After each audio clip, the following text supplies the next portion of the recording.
Welcome to our very first episode of Rediscovering Childhood. We're here with Shannon McIvergan and we are so excited to be able to have this space to share all the information that we've learned, and we will learn more as well along the way with you all. I am Mireia and I'm the founder of Discovery Playtime.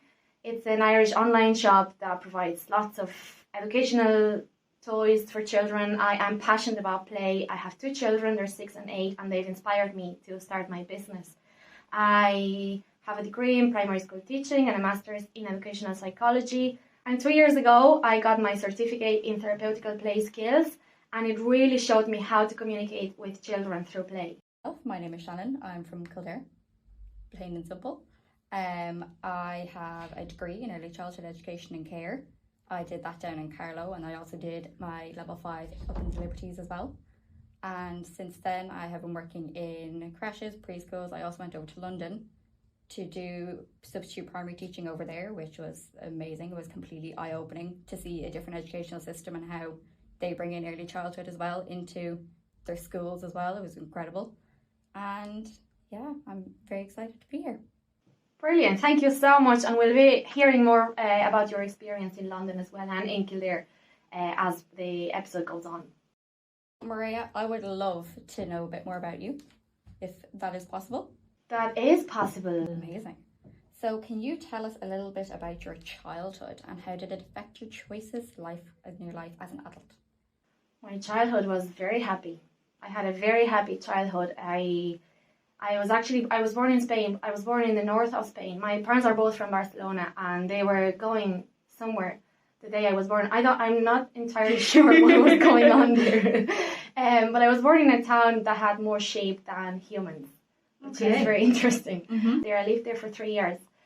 But I just remember freedom, just being outside all day and playing all day. And then I moved to Barcelona when I was 3. I moved houses a few times, so that gave me the confidence to it's okay to start life again. And yes, I'm sure that was really hard as a child as well, that you were constantly moving your pretty. Every time you felt like you were making a friend, then you had to go again. Yeah, but children adapt better than adults and better than we think.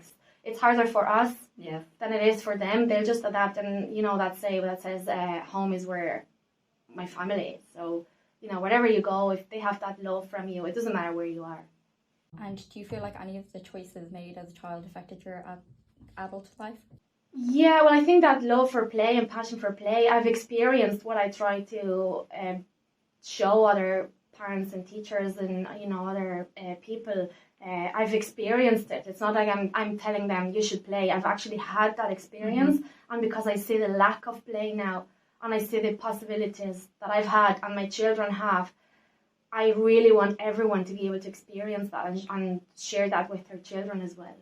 And do you feel like that impacted your decision to become a primary teacher?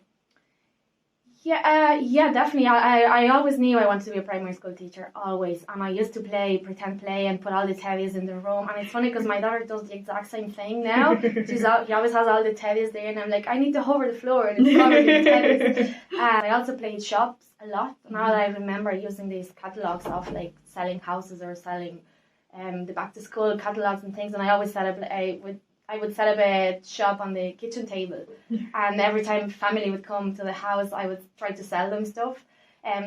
Funny enough, I do have a shop now, and I never intended to have one. So it really brings you, when you look back, you realise all the things that happened in the past are actually kind of reflecting on what you do now. Yes. Theory that you're studying college, and then you're put into a classroom with 30 children, and then you're like, I didn't learn anything. Yeah. I don't know anything. I don't know what to do.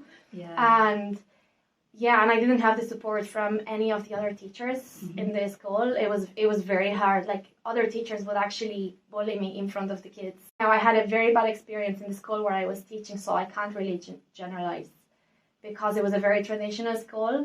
And I remember I was in the yard once, and I did an obstacle course where kids had to pick up some words in different areas of the yard and then put them together and build sentences and stop each other. So it was all learning through play, through movement. Yeah. And the principal came to me and said, we're in the school to learn, not to play.